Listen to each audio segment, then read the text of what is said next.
Hi, welcome back to day 5 of the Light the World, Build the Kingdom 90-Day Challenge.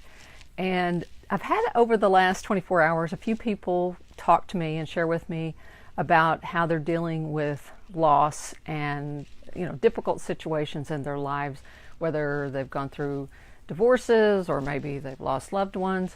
And I was thinking about my own experience with loss, and I don't claim to be any kind of psychologist or psychotherapist or anything to be able to help people navigate through grief. I wouldn't say I'm a grief specialist or anything like that, but I have experienced grief and I have gone through multiple losses simultaneously, and so I can only share from my experience of what helped me. And I just felt like today I needed to talk about that. Maybe somebody will listen and need that today, and that can be my way of spreading a little hope into the world. One of the very first things that got me through that situation is, first you're in shock, and you're not really absorbing it, I don't think. And then, of course, you might have feelings of anger or frustration. You might have, I feel like God has abandoned you. There's all these negative, what we call negative emotions. They're just emotions on that end of the spectrum, I guess. And the first thing that helped me is just to feel them. I had several people suggest that when I was going through it, and I thought, maybe they're onto something. And I'm a personality type that feels feelings really low, deep under the surface. I feel them, and I usually don't even know what they are. I don't know how to explain it. I don't put them into words. Putting my feelings into words is usually the last thing I do. I just sort of feel them, and like, what is that? So I let myself just feel it. I would look at videos of my mom. I would listen to music that she liked. I would go sit at her grave and talk to her. I just immersed myself in the nostalgia of it. And that may sound crazy to do, but it allowed me to just feel on a really deep level, not only that she was gone, but more importantly, that she loved me and that I was blessed to have that love in my life, and that I'm still blessed to have that love in my life, that doesn't go away. That love doesn't disappear just because somebody walks through a different door.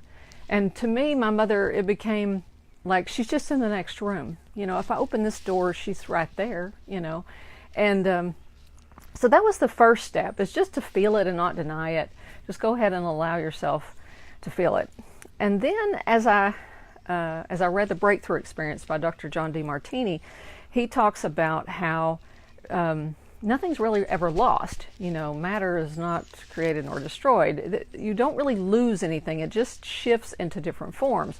So I began to look for my mother or the things that I valued in my marriage in the world around me. And it's almost like when someone leaves your life or something leaves your life, the pieces of it are still there, but they're sort of fractured out. They're just sent out into the world. And so it may be, one of the things I loved about my mom was music and sharing music with her. Well, my dad ended up stepping up immensely in the music. And sorry, it looks like I have a low connection. I want to make sure I'm still connected. So the music, my cousin and my dad came in, and I actually got more in music than I ever got just talking to my mom or sharing music with her. This was an experiential thing with music that replaced it. So it was really something more profound, more amazing with music that showed up. Same thing like with meeting my husband Dave. There's aspects of him that make me think of my mother. There are, he's just very giving, always looking for ways to get little things for people, or very thoughtful. And that's the way she was.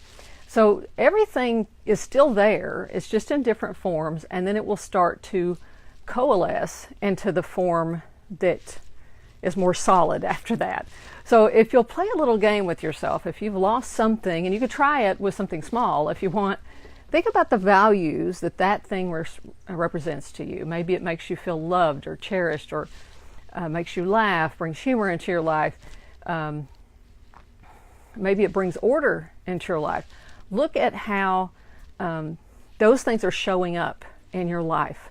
Get clear on what that person, thing, or pet, or whatever it was represented to you, and then look for it in the world around you. It will be there. It will not be lost. But you have to open your eyes, and when you see it, celebrate it. Be grateful for it. Like, there's just little catchphrases that my mother said. And when somebody will say one of those unique little catchphrases or words, I'm like, hey, Mama, how you doing? And it's like, she's there. She just sent me that little thing. And whether it's really her sending them, it doesn't matter. That's not the point. Whether somebody wants to get logistically on how it all works. It's just that it lets you know that nothing is lost.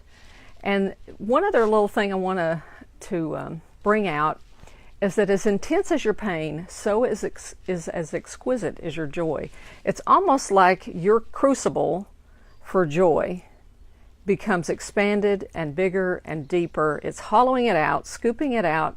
As you go through pain, it scoops out that capacity for joy until you have an even more expanded joy container that you can hold joy in. It's the two live in a moment simultaneously. So if you see the pain, look for the joy in it. Even in, like, when I would think about my mother, there was an immense joy of the love that I felt simultaneously with the fact that she was no longer in this world, and simultaneously with the fact of, what am I going to do without my mother for the rest of my life? Those little panic things that would come to me. There would also be, within that, a greater understanding of the love that she had for me and has for me still, and how she is still running to my aid. Just reframe loss. It's just a reordering. It's a shuffling, and nothing is ever lost. I hope that gives you some ideas of how you could maybe navigate some of what you're going through. So the first step is just to feel it all. Just allow it to be there. Feelings are like, Dr. Linda Miles talks about this in her book, Change Your Story, Change Your Brain. She talks about how emotions are just like clouds that come through your mind and your body and everything, and then they pass on.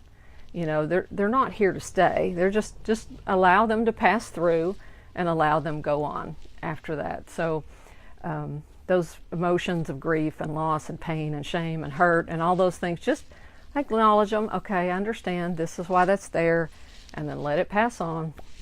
And then look for the compensating blessings. Look for the things that are coming into your life. If something has moved out of your life, something good is moving in.